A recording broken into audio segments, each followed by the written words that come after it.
శ్రీమాత్రే నమః. సర్వమంగళ మాంగళ్యే శివే సర్వార్థ సాధికే శరణ్యే త్ర్యంబకే దేవి నారాయణ నమోస్తు. అందరికీ నమస్కారం. నేను మీ సాయి శర్మ దత్తానంద.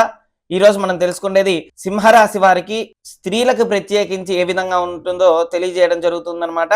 ముందుగా సింహరాశి వారికి ఎలా ఉండబోతుంది, వారి యొక్క స్వభావం, వారి తత్వం ఏంటిదనేది మనం తెలుసుకుందాం. సింహరాశి వారికి లోపల ఒకటి బయట నటించడం, ఉన్నది ఉన్నట్టు మాట్లాడేవి, ఇలాంటి చాలా గుణాలు ఉన్నాయన్నమాట. వారికి మనస్తత్వం చూసుకుంటే మానవ మనస్తత్వం ఎక్కువగా ఉంటుంది. అంటే పక్కవాడిని హింసించాలి, పక్కవాడిని టార్చర్ పెట్టాలి, ఇలాంటివన్నీ కూడా ఉండవన్నమాట. వారికి ప్రత్యేకించి ఒక స్వభావం ఉంది, మంచి స్వభావం. ఏంటిదంటే ఉన్నది ఉన్నట్టు అందరికీ కూడా చెప్పేయడం జరుగుతూ ఉంటుంది. లోపల ఒకటి బయటకు నటించడం ఇది చేత కాదనమాట వీరికి. అదేవిధంగా వీరి గుణం చూసుకున్న మనుష్య గుణం, మంచిగా ఆలోచించటం, మంచితత్వంగా ఉండటం, ఇవన్నీ కూడా వీళ్ళలో ప్రత్యేక స్వభావం అన్నమాట. అయితే వీరికి ఏ విధంగా ఏ రంగంలో బాగుంటుందనేది మనం పరిశీలిస్తే అన్ని రంగాల్లో కూడా వీరికి అనుకూలత సూచిస్తూ ఉంటుందన్నమాట. సహజంగా వీరు స్పీడ్ ఎక్కువగా ఉంటారు. అన్ని రంగాల్లో కూడా మంచిగా సాధించాలి అనే తపన ఎక్కువగా ఉంటుంది. అన్ని రంగంలో కూడా వీరికి ఎటువంటి ఇబ్బందులు లేకుండా, ఎటువంటి ఆలోచన లేకుండా ముందడుగు వేస్తారు. అయితే ఇప్పుడు జరుగుతున్నది ఏంటిదంటే వీరికి గ్రహస్థితులు చూసుకుంటే మొన్నటి వరకు పంచమ స్థితిలో బుధుడు ఉన్నాడు. ఇప్పుడు బుధగ్రహం అనేది షష్టమ స్థానంలోకి వెళ్ళింది. షష్టమ స్థానాధిపతి మనకి చూసుకుంటే కనుక షష్టమం అంటే ఆరో స్థానం గనక చూసుకుంటే శత్రుస్థానం. మనకి బుధుడు శత్రుస్థానంలో ఉండటం వల్ల ఉద్యోగ పరంగా మనం 1కి 10 సార్లుగా ఆచితూచి అడుగు వేయాలన్నమాట.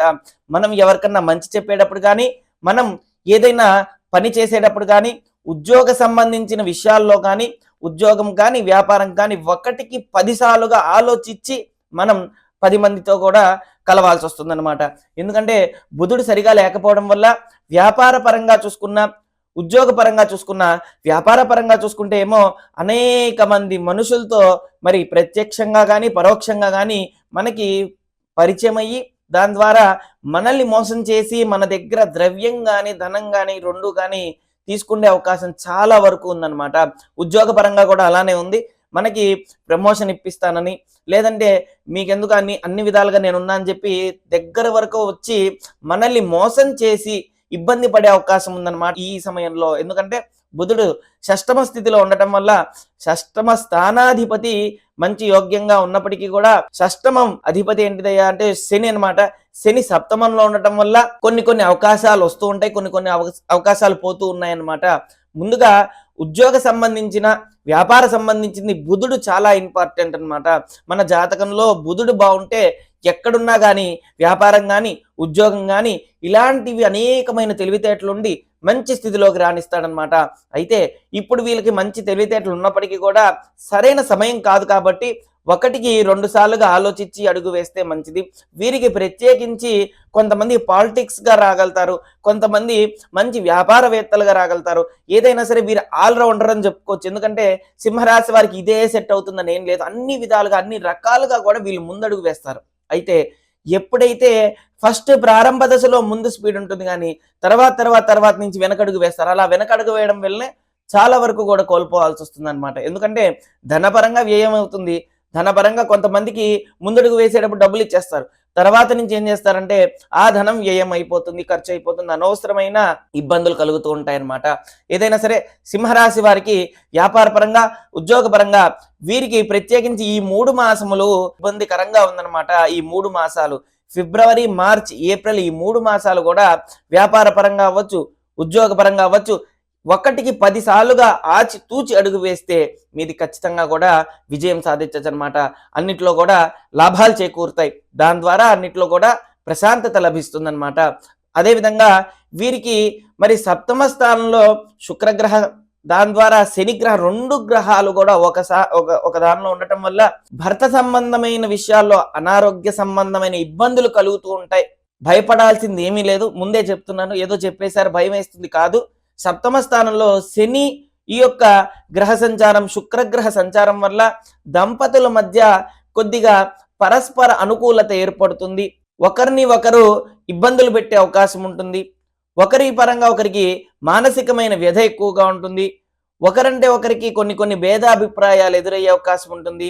ఏది జాతకంలో గనక శుక్రుడు శని జాతకంలో బాలేకపోతే ఇది ఇంకా కొద్దిగా అధికమయ్యే ఛాన్స్ ఉందన్నమాట. అధికంగా ఎక్కువగా ఎఫెక్ట్ కనపడే అవకాశం ఉందన్నమాట. మార్చి 29 తర్వాత శని భగవానుడు యొక్క సంచారం మారుతుంది కాబట్టి తర్వాత నుంచి శరీరపరంగా కొద్దిగా ఇబ్బందులు పడడం, కొన్ని సమస్యలు అనుకోని సమస్యలు ఎదురవటం ఇలాంటివన్నీ కూడా మొదలవుతాయి కనుక జాగ్రత్తలు పాటించాలి.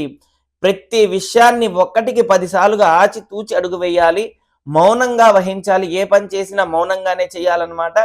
ఎప్పుడైతే ఈ మనకి చూసుకుంటే కనుక ఆగస్టు నుంచి చూసుకున్నా జూన్, జూలై, ఆగస్టు ఈ 3 మాసాలు శని ఎప్పుడైతే ఈ ముందడుగు వేస్తాడో అప్పటి నుంచి కూడా కొన్ని వందల మనకి యోగాల్లాగా కనపడుతూ ఉంటాయి. చూసుకోండి, యోగంలాగా కనపడతాయి కానీ అది యోగం కాదు.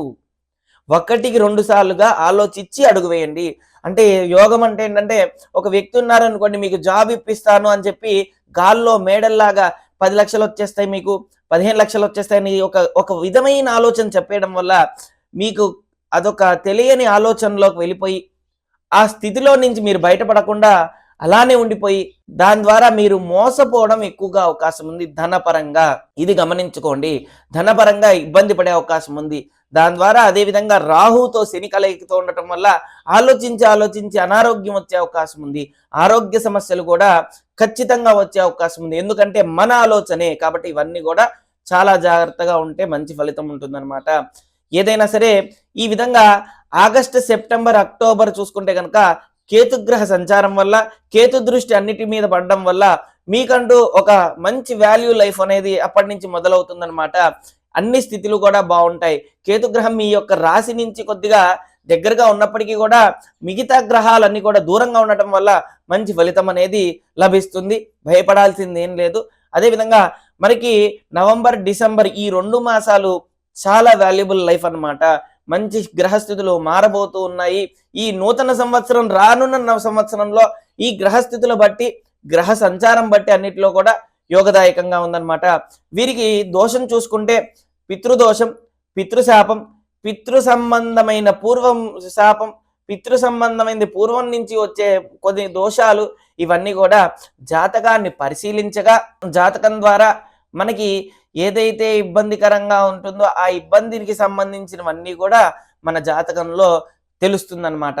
కాబట్టి జాతకంలో బాలేకపోతే ఆ బాలేని గ్రహానికి సంబంధించి మనం యథావిధిగా పూజ కానీ, జపం కానీ, తపస్సు కానీ, హోమం కానీ, యజ్ఞం కానీ ఇలాంటివి చేసి ఆ దోషాన్ని నివృత్తి చేసుకొని ప్రశాంతతగా, ఆరోగ్యంగా అన్నిట్లో కూడా విజయం సాధించవచ్చు అన్నమాట. ఓం శ్రీ దత్తాయ నమః. ఓం శ్రీ దత్తాత్రేయాయ నమః.